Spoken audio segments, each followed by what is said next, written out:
Thanks for joining us, Vinyl Brethren. Welcome to our review of Faye Webster's most recent album, I Know I'm Funny, Haha. It's going to be a good one, so get comfortable, and we're about to dive in here on the Vinyl Brotherhood.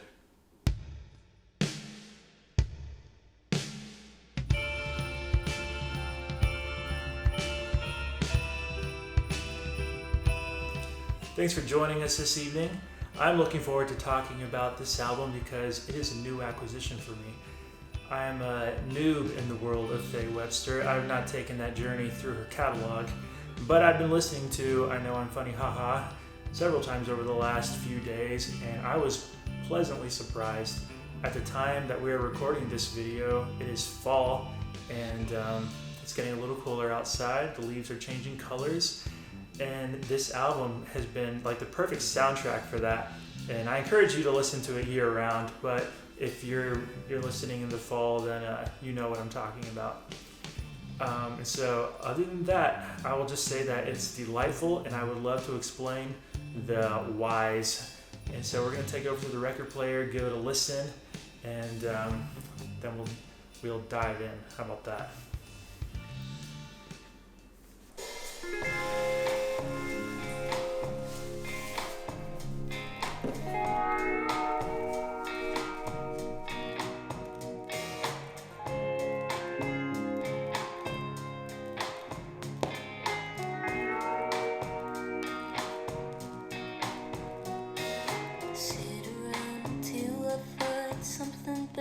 Spend my time, but nothing's appealing. Nothing really lasts that long for me to realize I'm still alone and you're not. Okay, Faye Webster, I Know I'm Funny, haha. These stickers aren't real, but in case you wanted haha stickers, they actually come included as an added bonus, and that's really nice. But let's talk music. Something that really stuck out to me upon listening to this record was how charming and full of personality it is. She's very witty, and that's kind of the funny thing because the music is very kind of laid back and melancholic in a way, but the album doesn't feel sad despite her lyrics. If you're reading them, she's often crying or trying not to cry, or she's lonely or feeling lonesome. She does point out that there is a difference, which is true. Or, she describes being bored or just feeling kind of numb. But, I mean, if you're paying attention to the words, they never feel sad. She has like this, they're a little tongue-in-cheek almost. Just tons of irony, loaded with irony. And I find that really appealing. It makes for it's kind of an interesting listen, and upon further listens, I'll be paying attention to those a little more. And at the end of the day, they still complement the music perfectly, which is cool because she has like all these different elements and they meld together perfectly. As a bass, we sort of have like this indie folk sort of sound, but she brings in some elements from like soul and R&B, some country and Americana, even a little bit of jazz. I'm all for that. And the instrumentation is, there's a great variety there as far as like keyboards, guitars, a saxophone throughout, other horns for good measure, tons of pedal steel. Fill the pedal steel, then this album won't disappoint. And of course, the string section's phenomenal. I really like on the song track 2 sometimes where the strings kind of go back and forth between these two notes, and then she matches that with her vocal. And it's those nice details that add that personal touch that the lyrics do. There's a lot of flourishes and these little details throughout. If you stop paying attention for half a second, then you're going to miss some really, really cool stuff.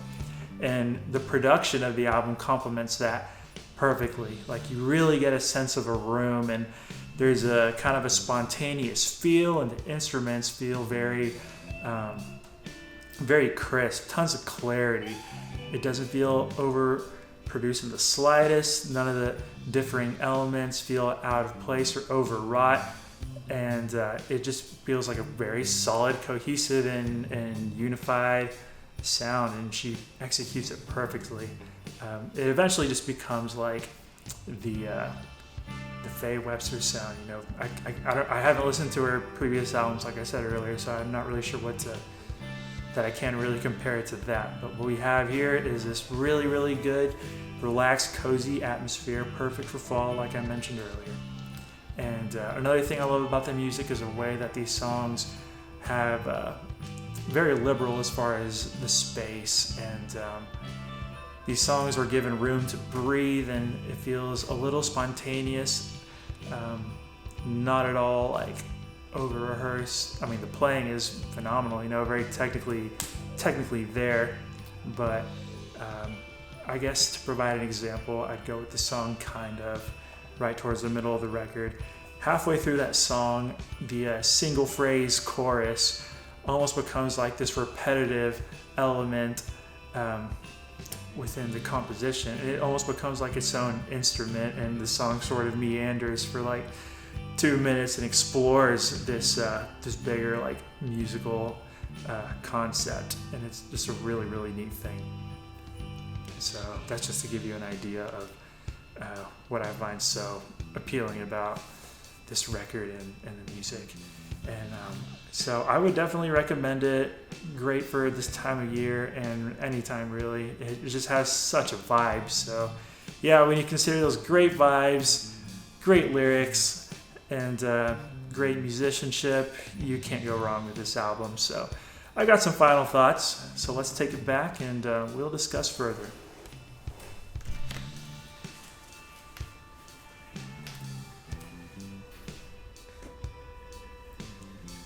The first time I listened to Faye Webster was on her single Better Distractions, and unless I wasn't really paying enough attention, it didn't really give me the impression that this album was going to be as witty or as charming as it was. So that was definitely a pleasant surprise. What I did get out of it was that the music was awesome. I was impressed with the production. Everything sounded so crisp and roomy, and you really got that sense that there was like a band there, and you know, it did a great job of ushering in those late summer, early fall feels. So I'd encourage you to listen to this record. I definitely am looking forward to going back and checking out the rest of her discography.